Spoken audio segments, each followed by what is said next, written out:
Please welcome Purple Heart Viet Nam Veteran, Richard Custer.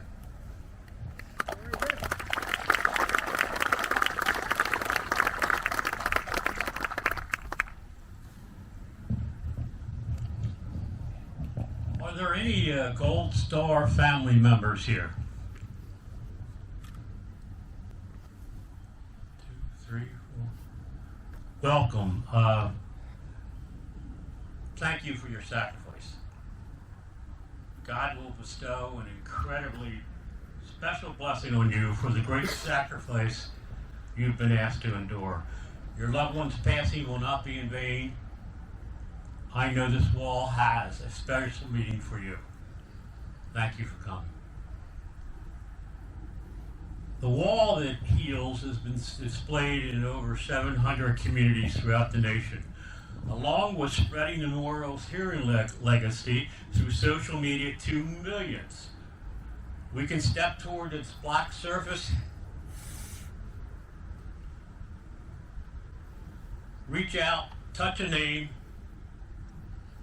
For many, this simple act produces a flood of emotions that only they understand.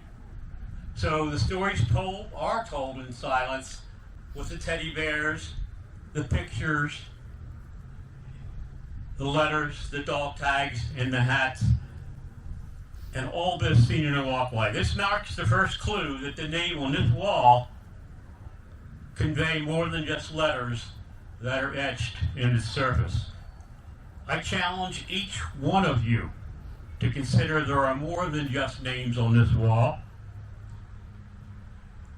And we ask ourselves, why is this engineered monument more than just names, and why is it called the wall that heals?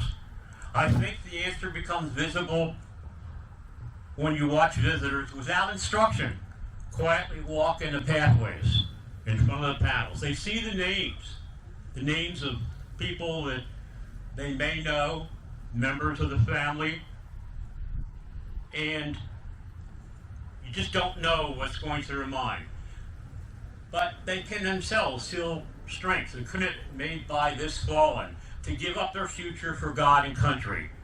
There is an unnoticeable chill as you envision their faces and are drawn to wondering what the meaning is behind each one of those things that's laid in front of it. For those that taught, we remember the devotion and bravery of our newly minted friends as they face mortal combat for the first time. Somehow you develop an appreciation that his life becomes more important than yours. Heroes on this wall are born out of survival for their friends. And I'll say that again. Heroes on this wall are born out of survival for their friends. When you look back, who can doubt the cause to which our men fought was just? Maybe it was imperfectly pursued, but our soldiers fought bravely. These men and women were sustained by the DNA that each American has carried for over 200 years. We all understand that freedom is not free. In 1868, Arlington Cemetery held the graves of 20,000 U.S. soldiers. And now the well-manicured green acres hold over 300,000 grave sites, many of which have enshrined the fallen, and their names are on this wall. Arlington is joined by hundreds of veteran cemeteries across the United States and around the world that accommodates a final resting place for our brave Americans. Yes, war comes at an extremely high cost. While the cost is high, it has on no account been out of reach and deemed too expensive to pay for the price of freedom by American citizens. As one of the young men that took the oath, and many of you in the audience have done that, to solemnly swear or affirm that you will support and defend the Constitution of the United States against all enemies, foreign and domestic.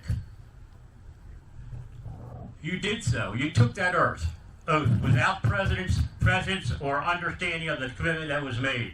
It took me nearly 40 years to grasp what that meant.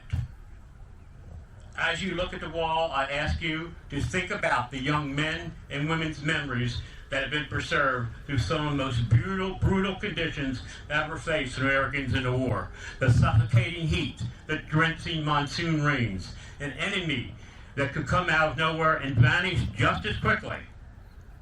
The nights at times seem endless. There was a snake species in Vietnam. It was called the three-step snake. And that is because after you were bitten by the snake, you took 3 steps and that was it. In the dark, in the jungle, at times you felt the clock was frozen. I remember the phrase, silence is deafening.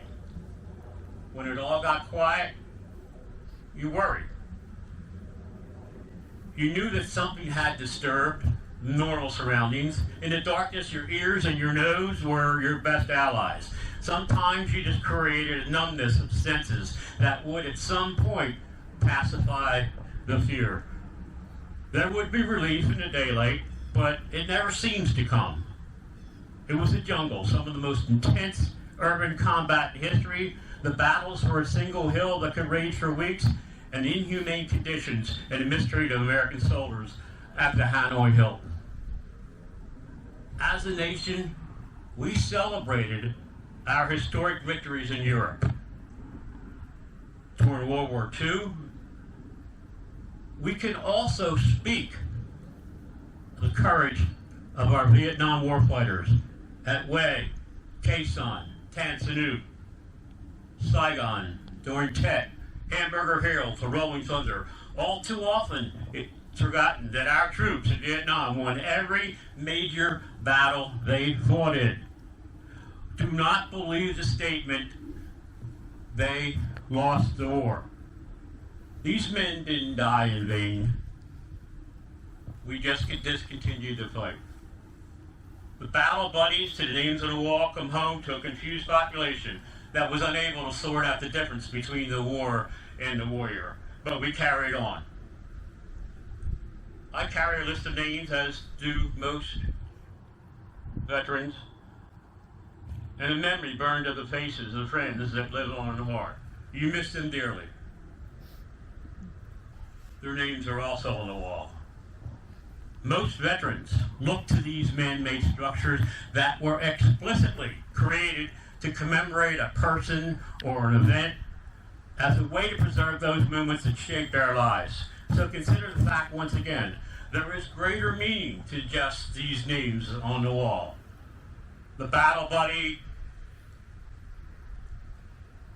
understand that better than anyone else.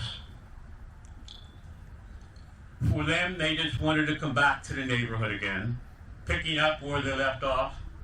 When you come home, I know many of the veterans put away your medals, tucked them in a drawer, or in a box, or in a closet. You went on in your life. You started families and pursued careers.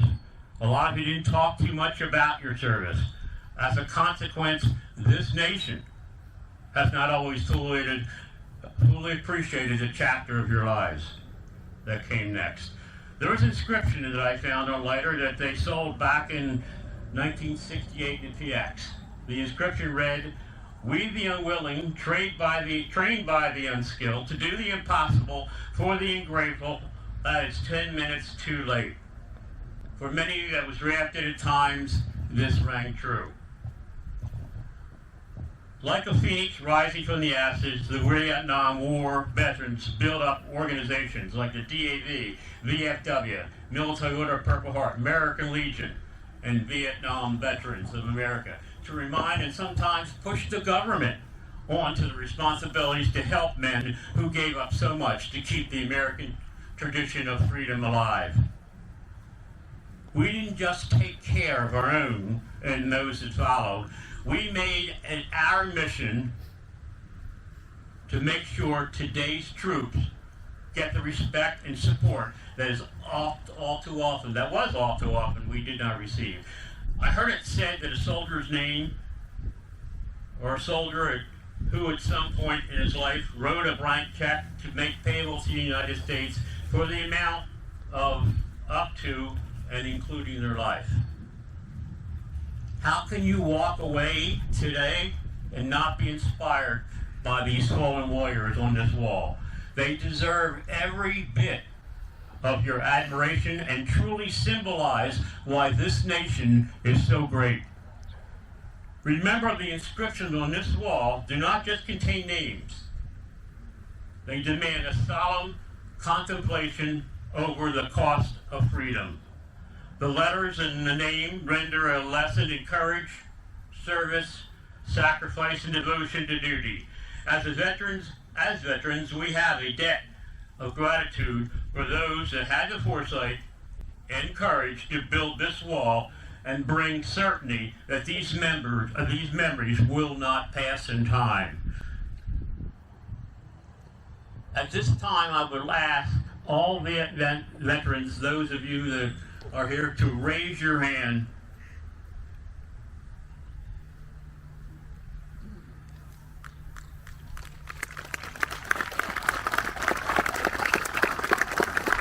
We say these simple words, always greet our troops when they come home from here on out. Welcome home. During the Vietnam War, and in the following 12 months, 235 Medals of Honor were awarded, and since 1978, a further 33 awards have been presented. The Medal of Honor is the highest military decoration that may be awarded by the United States government. It is presented by the President of the United States in the name of Congress, and is conferred upon members of the United States Armed Forces who distinguish themselves through conspicuous gallantry at the risk of life above and beyond the call duty. There were those with roots from our community during the Vietnam War that went above and beyond their mission and exhibited extreme value and were recognized by the nation's with the nation's highest honor, and they're no longer with us. Let us extend gratitude to David Dolly, who passed on August 6, 2010, and to Michael Crescents, who was on panel 38 West, line 16. This wall reconciles for many the father, the brother, the son, the husband, the uncle, or lifelong friend who can make such a sacrifice and rob them of a life of companionship. The wall puts in full view many life stories for every visitor that walks the pathways. The stories may not fill the void left by the soldier, but render a bold explanation of their love for country and friendship. I encourage you to store any bias that exists for this war and its close partner death, and be inspired by these men and women who now are preserved in the history of our country. Ladies and gentlemen, take it from this veteran. This wall does heal. Thank you for your time today. May God bless their souls and families of these fallen patriots behind me. God bless our men and women in uniform today, and God bless the greatest nation on earth, the United States of America. Thank you.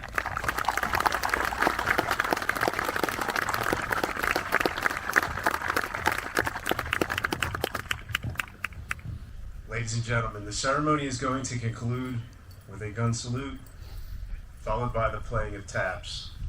Taps will be played with an echo. Please remain saluting until the echo has completed. Thank you. Present hard!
Thank you, ladies and gentlemen. That concludes the ceremony.